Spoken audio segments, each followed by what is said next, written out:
All right. As always, first, I want to give all praise, honor, and glory to Yahweh Bahashem, Yahweh. Yahweh Shai, Bahashim Bahashem Rechacharash. Rechacharash. Double honor to the apostles, elders, great millstone, tosses truth to rule well. Shalom to the hopefully elect, and shalom to the Akim and Akwat out there listening and learning. This goes out to the true Hebrew Israelites of the Bible, the Native Americans, Latino Americans, and so-called African Americans here in America, scattered throughout the four corners of the world. This is Branch of Great Millstone, Chicago, coming to you with some more of it. I'm the brother Asha. This the brother Yaya. And, this is a wonderful topic we love to go into because we say we the true Hebrew Israelites of the Bible, and the Bible clearly states that. But, today's lesson is who are my chosen people? And how do we know the chosen people of the Lord? Because they're going to come with certain characteristics, certain looks, a certain je ne sais quoi. And it's going to outline exactly who the Lord's chosen people are. So let's start there first, right? Because, there seems to be some frauds in the truth. You know what I mean? Some liars and those who hold the truth of who the Lord's people are. The Lord's people, according to the scriptures, are going to have a lot of things going on that we're going to break down and explain. So first, let's get who the Lord's people are. Let's get this Isaiah 44:1. Let's get that right quick. And we're gonna shut the door on this this what was mystery that was hidden for so long, and it's plain to us. But let's break it down. Let's get this Isaiah 44:1. It says, "Yet now hear, O Jacob my servant, and Israel whom I have chosen." It says, "Thus saith Yahweh that made thee and formed thee from the womb, which will help thee. Fear not, O Jacob my servant, and thou Jeshurun whom I have chosen." And let's get that in NLT. It says, but now listen to me, Jacob my servant, Israel my chosen one. That's plain. The Lord has chose Israel, chose Jacob. You know what I mean? The heir to his promise. It says, "The Lord who made you and helps you says, do not be afraid, O Jacob, my servant, O dear Israel, my chosen one." So the Lord made a clear distinction on who his chosen ones are, right? Well, what happened to his chosen ones in the Bible? But we went off against our power, Yahweh Bashem Al-Shai. Thus, we would discontinue from our heritage, grab that, because the Lord clearly saying who his chosen people are. Now, what happened to his chosen people? Why it's a mystery now in today's society. So we're going to get this discontinued from our heritage. Right? This is the book of Jeremiah, chapter 17, and verse 4. "And thou, even thyself, shalt discontinue from thine heritage that I gave thee, and I will cause thee to serve thine enemies in the land which thou knowest not, for ye have kindled a fire in mine anger, which shall burn forever." So in our discontinue from our heritage, we were thrown into a global exile that the Lord speaks about. The global exile means we were scattered through all the nations because we transgressed the laws. Get that in Baruch. We were, scattered to all the nations. I believe it's in Baruch. I sold you to the nations, not for your destruction. Grab that in Baruch. So we went through global exile, transatlantic slave trade. This is what happened to his people. His people always bear the sign of the love of the Lord and the punishment of the Lord. Severe love, severe punishment. We was in Egypt for 400 years of slavery. We in America over 400 years of slavery. So there's some distinctive characteristics of the Lord's people, his chosen people. And we're going to continue to outline that. But right now we're getting to who his chosen people are. And now we're going into we were exiled. And we're exiled because we transgressed the law. That's why we're discontinued from heritage. And grab that Baruch, what it says. Go ahead, Baruch. This is the book of Baruch, chapter 4, verse 6. Baruch 4 and 6. "Ye were sold to the nations, not for your destruction, but because ye moved Yahweh to wrath, ye were delivered unto the enemies." So 4 and 6 says, read that again. Baruch 4 and 6. "Ye were sold to the nations, not for your destruction, but because ye moved Yahweh to wrath, ye were delivered unto the enemies." Read the 7. For ye provoked him that made you by sacrificing unto devils and not to God. Ye have forgotten the everlasting power that brought you up, and ye have grieved Jerusalem that nursed you. So we were sold to the nations. That goes with the Deuteronomy 28:68. We were sold on cargo slave ships to our enemies throughout all the world because we were sacrificing unto devils, right? And and why was the Lord angry with us? Because what did the Lord give us? What made us separate from the people, right? Let's get that, right? We were a special treasure to the Lord and we went on. Let's get that. So you understand the characteristics of the Lord's people, right? Let's get this in Deuteronomy, right quick. Deuteronomy. I want these two in Deuteronomy because we were a special people who were given the law, statute, commandments, and we transgressed them. Deuteronomy 4. We're going to get that. Deuteronomy 4. You said Deuteronomy 4? Yeah, we're going to get that first. Deuteronomy 4. Outlining God's chosen people. God's people would not be doing all the wicked acts, alphabet lifestyle, and those other wicked stuff. Go ahead. This is Deuteronomy 4. Deuteronomy 4:1. Now therefore hearken, O Israel, unto the statutes and unto the judgments which I teach you, for to do them that ye may live and go in and possess the land which the Lord Yahweh of your fathers giveth you. Right. Ye shall not add unto the word which I command you, neither shall you diminish aught from it, that ye may keep the commandments of the Lord your power which I command you. Yep. Now jump down. We're just gonna jump down to 5. Deuteronomy 4:5. Behold, I have taught you statutes and judgments, even as the Lord my God commanded me, that ye should do so in the land whither ye go to possess it. Keep therefore and do them, for this is your wisdom and your understanding in the sight of the nations, which shall hear all these statutes and say, surely this great nation is a wise and understanding people. For what nation is there so great, who hath Yahweh so nigh unto them, as the Lord our power is in all things that we call upon him for?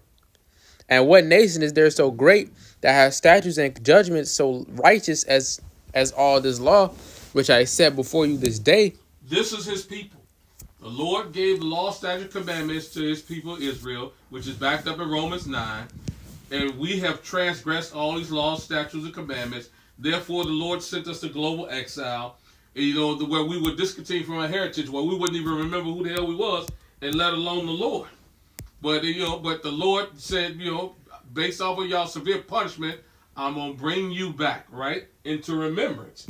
And this is the beautiful thing about this, that his people were gonna be, got the law, statutes, commandments. They was a separate holy people, a peculiar treasure. Let's get that in Deuteronomy 7:6. Sorry. We are a separate people, a holy people, because the Lord gave us these law, statutes, commandments. I just want to grab that right quick. This is Deuteronomy 7 and 6. Just getting to the people point. It says, for thou art a holy people unto the Lord thy power. The Lord thy power hath chosen thee to be a special people unto himself above all the people upon the face of the earth. Above all the people on the face of the earth. Above all the people on the face of the earth. Above all the people on the face of the earth, right? That's what the Lord told us. You know what I mean? Separate and holy. We went against that. So he went to the global scattering. And then it says, they'll be like the sands of the sea, too many to number. And the place, let's grab that in Hosea. So after all this, the Lord is saying, now let's bring them back, right? You know what I mean? So it says, let me grab this in Hosea. So you understand the characteristics of his people and what these people will be looking like in the last days. So, what happened is, a part of that discontinued from a heritage, Shalakia, there was a group of people who came up against us, right? Who helped make sure that we didn't remember who we was, right? And that was in Psalms 83:5. They consulted against the Lord's hidden ones. What is hidden? Let's grab that. That's a part of that discontinued from our heritage. Even though we're above all the people on the earth. You know what I mean? There's a group of people who helped. You all right? Okay, there's a group of people who made sure that they kept us separate from our Maker, even though we was above all people. That's Psalms 83:5. Just getting to the point. Psalms 83. This is the book of Psalms, chapter 83 and verse 5. Psalms 83 and 5, for they have consulted together with one consent, they are confederate against thee. You're supposed to start at 4. So, Okay. 3.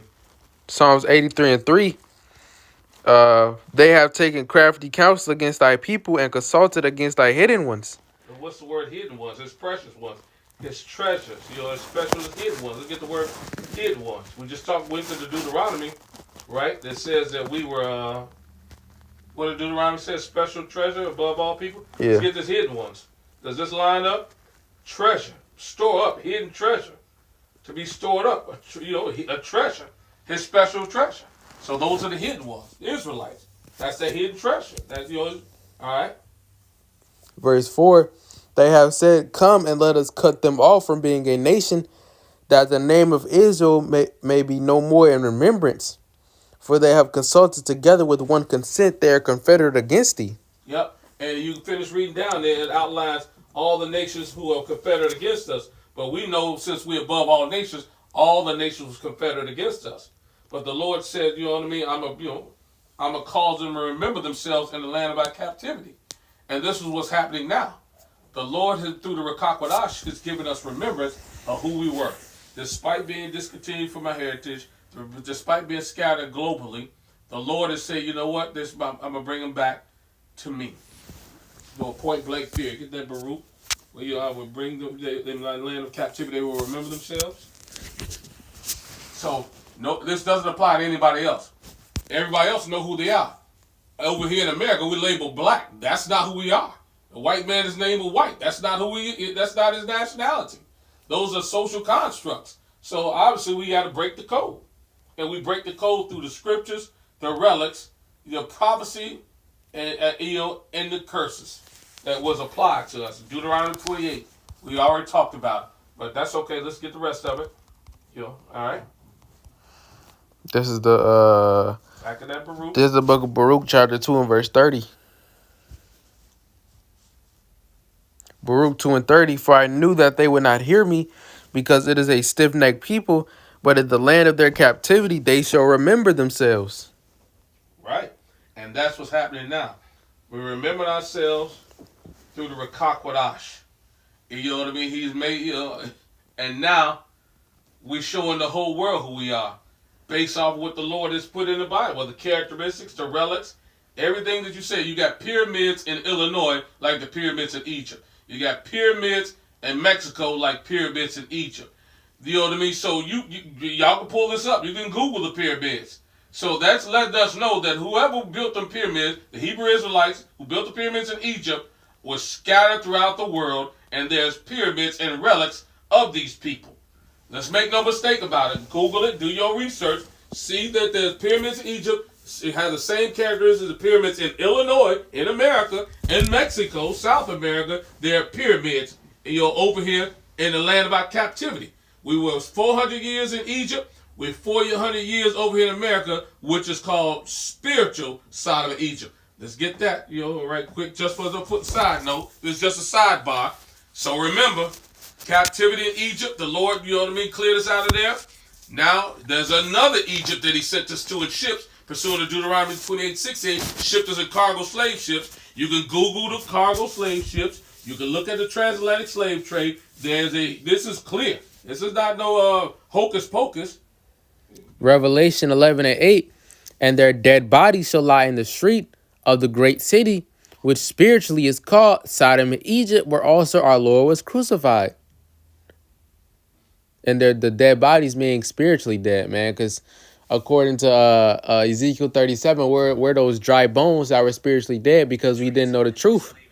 And this place which is spiritually Sodom and Egypt is this place America. Egypt just means the house of bondage, man. And they're slaves go back to the 1500s, man. Right. We've been here for a good time. Right. And then Sodom, it's all type of sodomy and all type of skittle community, all type of stuff we're not gonna go into. And then the part where it says where also our Lord was crucified, they crucified the Lord Yahweh Shai's image, man, and put up the white, the so-called white Caesar Borgia, man. Yep, in Egypt. Did you clever? Yeah, the house of bondage. Yeah. Yeah, Egypt, house of bondage. And he that wandered around the way of understanding is in the congregation of the dead. That's that mentally dead state that we're in, right? We just want to do that for a sign, though. Therefore, further solidifying the characteristics of his chosen people. They were going to be scattered throughout the four corners of the world. They were going to be in slavery, so and be subject to payments.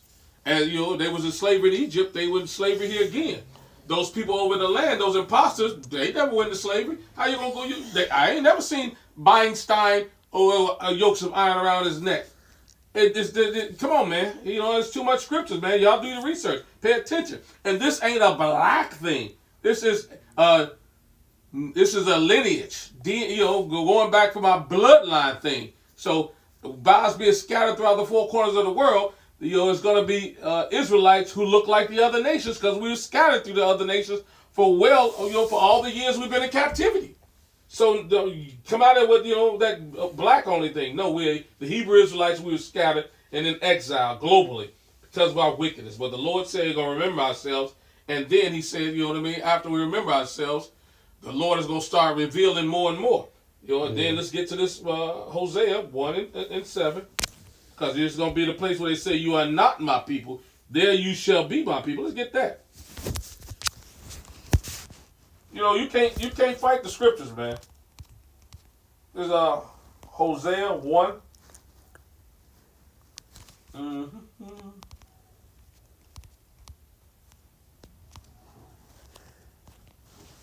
And then he said he's going to bring us back from the land of the north. We got to grab that too. But let's, because you stopped at the Baruch, we're going to remember, what was that scripture? Before you went to that dry bones? Nevertheless, we get this Hosea. We get back to that. It's Hosea 1:7. Slog it. It says, but I will have mercy upon the house of Judah and will save them by Yahweh their power, and will not save them by bow, nor by sword, nor by battle, by horses, nor by horsemen. So these people over the land now, the Lord said He's going to save us, without weapons of armies and stuff like that. They over here trying to, get all types of war machines to save them. So clearly the Lord said He's not going to save them like that. You know what I mean? So what are they talking about? He said, I'm going to read it in NLT. He said, but I will show love to the people of Judah. I will free them from the enemies, not with weapons and armies or horses and chariots, but by my power as the Lord their God. Ooh, whoa, that's a cut right there. He said, man, that's a hell of a cut. Yeah. And they over there at war every day, trying to save themselves. Let's jump down to 10 and 11. It says, yet the number of the children of Israel shall be as a sand of the sea, which cannot be measured, nor numbered, and it shall come to pass that in the place where it was said unto them, ye are not my people, there shall be said unto them, ye are the sons of the living God. Who is the only people over there saying you're not we're not the people? Everybody's saying we're not the people of the Lord. But in fact, we are. The scriptures outline it. Ain't no getting around this, man. Y'all getting left and right uppercuts today. There's no way around it. And then he said, no longer will be said that I saved them out of Egypt, the land of the north. The land of the north. You got that?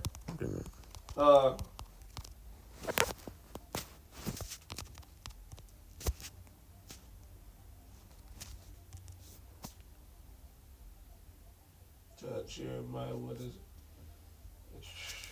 I think it's. Stop it sometime.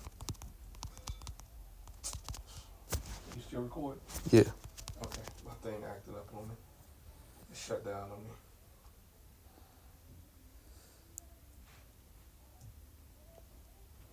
me. No longer said from the north. In the north. So like, my $2 phone cut off on me. Mm-hmm.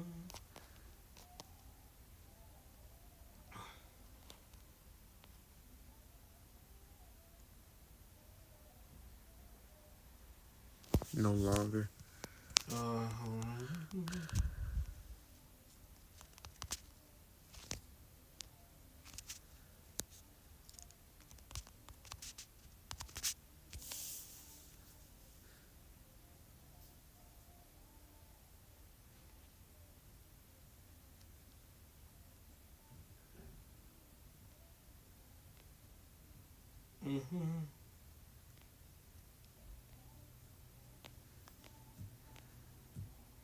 Let me try it this way. I just had it.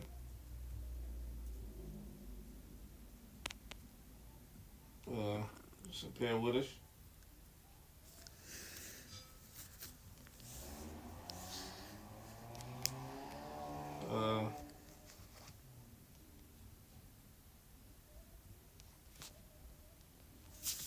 It's a lot here, y'all.